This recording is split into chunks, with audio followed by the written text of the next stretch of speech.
So there's a person in my life that I have great affection for, and it isn't reciprocated.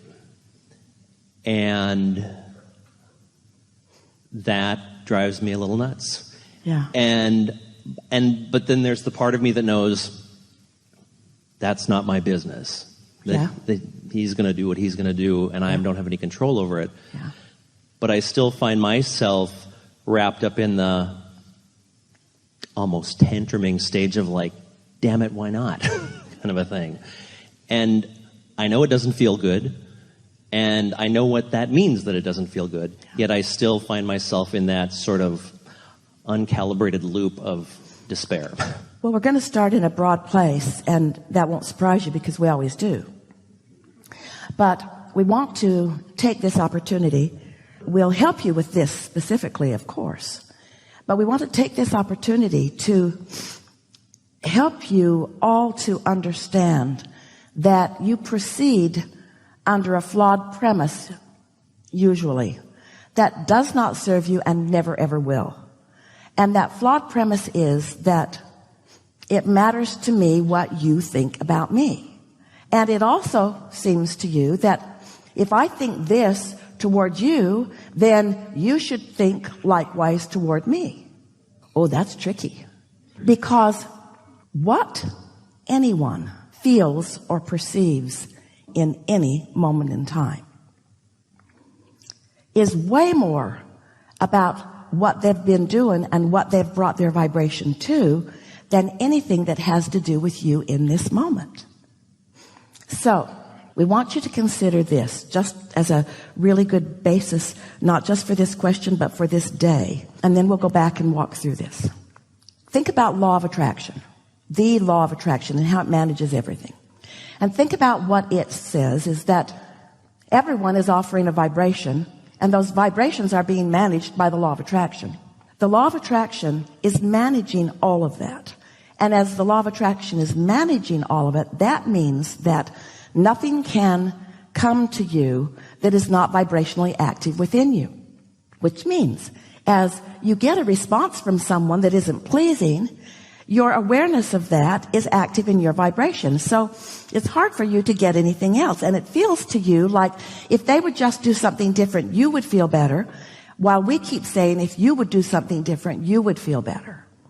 And if you would do something different, maybe that very person would be activated in a different way. In other words, maybe you would own the room in a more powerful way and evoke something different. Or maybe someone else through the path of least resistance would just zoom right in and fulfill everything that you want because you're clear and clean and pure and calibrated in your vibration. You don't have all this know what I don't want mixed in with it.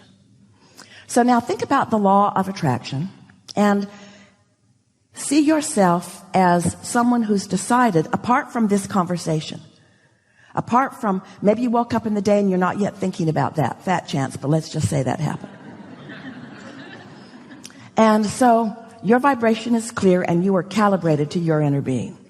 And so you've decided to really isolate, calibrate, tend to, tune to the frequency of you. So you sit for a little while after you've meditated and you make some statements on a page about emotional things, which are indicators of your calibration. And you don't write things that you do not mean, but you write things and you mean them, and you've practiced it enough that you're pretty good at it. And so you write things like, I feel eager about this day.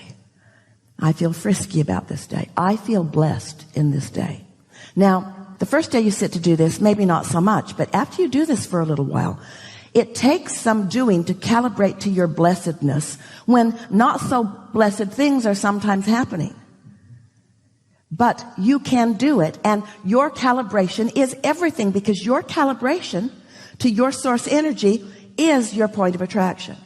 So I feel blessed, and I feel eager, and I feel expansive, and I feel ready, and I feel open, and I feel full of myself, and I feel fun. And I feel strong, and I feel intuitive, and I feel flexible, and I feel eager, and I feel balanced. I feel good. I feel really, really good. I feel good. So you calibrate. Now, what's happened? Whether you write it or just say it, it's better to write it because you'll focus better. And it's better to do it the next day and the next day and the next day and the next day and the next day, because after a little while it really catches on. And when you write those words, you feel the resonance of them because it lights your inner being up with you. The two of you become a powerful, dynamic, powerful, good feeling team. It's the awesome power, or we like to say the awesome pleasure, of non-resistant thought that you've got going on with your non-physical partner. That's a powerful point of attraction. One who's connected to that is more powerful than millions who are not. Most people don't even think about calibrating until they bump into something unwanted, and then we love you so much, it's too late. Too late for now. You're just going to bump into them, and you're just going to get your feelings hurt, and you're just going to have a bad experience, and you're going to blame it on them, and you're going to practice the uncalibration of your inner being while you practice resentment and other things that just don't serve you at all. And so you just can't get around this. You got to clean up your vibration. And just because somebody is misbehaving by your standards to you doesn't mean you have to notice it and take it in. So you got to do something about that sensitivity. Well, that's not an easy thing to do because most humans have been doing it for a very long time. Most of you have been calibrating. Oh, we love you so much, but we love you so much. You've been calibrating to others' response of you, as if that has anything to do with anything, because they, like that one individual, like the world at large, is a mixed bag that will give you what you've calibrated. So whether it's this whole cluster of humanity or whether it's just a person, pay no attention to where they're at. Only give attention to where you're at. Tend to your own calibration and then watch what happens. Because when you choose anyone in any of those groups and you decide to push against them, maybe because of their denial of you, or maybe because of their disagreement with you, maybe because they see something different than you do, doesn't matter. There are lots of reasons that you might want to push against. There are lots of examples of who you might push against, but there's only one reason that you're pushing against any of them. Drum roll, please. There's only one reason that you're pushing against any of them. They threaten you because you're not calibrated. You counted on them for your source and your strength. That's why you gather together in clumps with others. It's because you don't feel strong on your own. But when you've learned to calibrate to your own wholeness, calibrate to your joy, calibrate to your love, calibrate to your clarity, calibrate to who you are, now you can love them. You can love all of them. They don't threaten you. Some of them call you. Some of them entertain you. Some of them wrap their arms around you and love you, but it is not important to you what they do. You free them to their own creation while you tend to yours. You see, in the beginning, it's easier to change the subject altogether, but that's easier said than done because something about this person is active in lots of ways with what matters to you.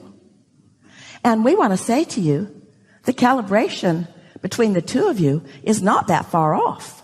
It's just that he doesn't like you. That's not what it is. That's not what it is. It's that things that he doesn't like about himself are the same things that you don't like about yourself, and they're active in both of you, and they are acting as aversion points. Good to know. Even in your dislike of each other, law of attraction is working. You see? And so it's easier said than done, but we would encourage you to always just step back to the basis of what you know and decide that you're going to calibrate. Esther had an experience in the last few days that just knocked her over because what someone thought wasn't what she thought, and it was about her.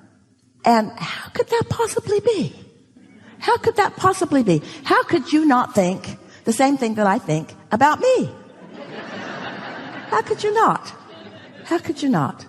The first reaction when something like that happens is sadness, then some anger, then some resentment, Just gets worse and worse. You can die over it. Mm-hmm. Right? Self-blame is kind of my path that I take, and I don't like it. You can deprive yourself of life force itself over that. After a little while, though, because you know what you know and you felt how you felt and you know who you really are, then you ask yourself the question. So Esther sat to write her segment intending. That's where she calibrates. And she just asked herself the question because she felt resentful and she felt picked on. Most of all, she felt misunderstood. And then she thought, wait a minute. Just wait a minute. Really? I've been calibrating for months in my book. Look at my world. I'm going to let that be the basis of this stupid stuff? And so then she just asked herself right out loud, Esther, which do you feel more? Resentment or blessed? No contest. B-L-E-S-S-U-D, exclamation point, exclamation point, exclamation point, underline, underline, underline, circle, circle, circle, circle, circle, circle, circle. Which do you feel more? Resentment or love? Oh, these are easy questions. Love. Love. Who am I? How do I feel? What do I choose to feel? What do I calibrate to? Really? Am I going to calibrate to who I am or to who somebody who doesn't know who I am thinks I am? You got that choice all day, every day. All day, every day. All day, every day. All day, every day.